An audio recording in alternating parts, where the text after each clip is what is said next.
આજે વાત કરીએ તો એચબી કાપડિયા ન્યૂ હાઈસ્કૂલની ત્યાં નાઇટ કેમ્પ યોજાયો હતો। એક ભવ્ય અને અનોખો કાર્યક્રમ યોજાયો હતો।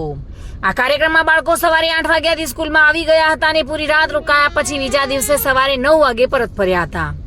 દિવસ દરમિયાન બાળકોએ સાયન્સ એક્ટિવિટી, ચૂલા પર નાસ્તો બનાવવાનો અભ્યાસ અને અનેક રમતગમત કરી હતી। આ દિવસ પસાર કર્યો હતો। રાત્રિના સમયે બાળકો દ્વારા તૈયાર કરેલ વિવિધ વિષયો પરના નાટકો, અભિનય, ગીત તથા સમાજમાંથી રહેલી બુરાઈઓ અને કુરિવાજો કાઢવા માટેના વિચારો રજૂ કર્યા હતા। સમાજના દુશ્મન સમાન બુરાઈઓને દૂર કરવાની શરૂઆત વિદ્યાર્થીઓએ તે જ બુરાઈઓનું પૂતળું બનાવી પૂતળા દહન કરીને કરી હતી। જેમ કે ભ્રષ્ટાચાર, દહેજ પ્રથા, ચલચિત્રોનું હાનિકારક પ્રભાવ વગેરેના પૂતળા બનાવી તેમને સળગાવીને વિદ્યાર્થીઓએ એક પ્રકારનું પ્રણ લીધું હતું।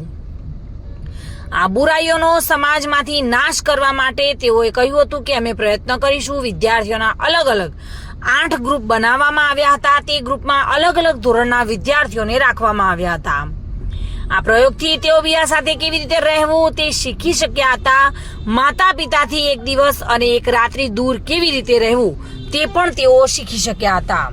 આ સાથે સાથે કડી, કલોલ, ઝુંડાલ, ચાંદખેડા જેવી અલગ અલગ જગ્યાએથી અન્ય શાળાના વિદ્યાર્થીઓને ડાન્સ કોમ્પિટિશન માટે આમંત્રિત કરવામાં આવ્યા હતા। તે વિદ્યાર્થીઓ પોતપોતાના વાલી સાથે આવ્યા હતા અને આ સ્પર્ધામાં ભાગ લીધો હતો તથા સર્ટિફિકેટ મેળવ્યા અને સંસ્થા તરફથી ભોજનનો લાભ લઈ શક્યા હતા। રાત્રિના સમયે રોકાયેલ વિદ્યાર્થીઓએ રાત્રે સંગીતની રમઝટ સાથે ગરબા રમ્યા હતા અને કેટલાક વિદ્યાર્થીઓ ફૂટબોલ, વોલીબોલ જેવી રમતો રમ્યા હતા।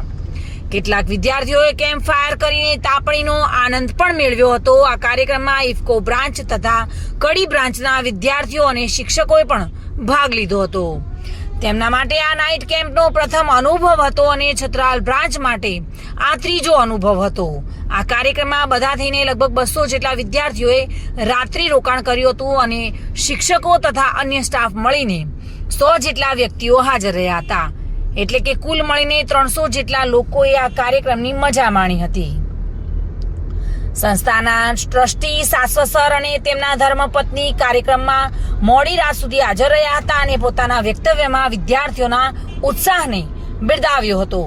સંસ્થાના પ્રિન્સિપાલ મોનલ મેડમ કાર્યક્રમ માટે સંપૂર્ણ માર્ગદર્શન પૂરું પાડ્યું હતું। ઇફકો બ્રાન્ચના પ્રિન્સિપાલ નિસરીન કક્કાઈ પોતે હાજર રહી કાર્યક્રમનું અવલોકન કર્યું હતું।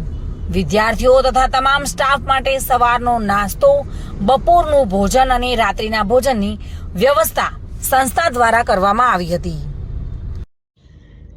Reena Parmar, today news, Mehsana.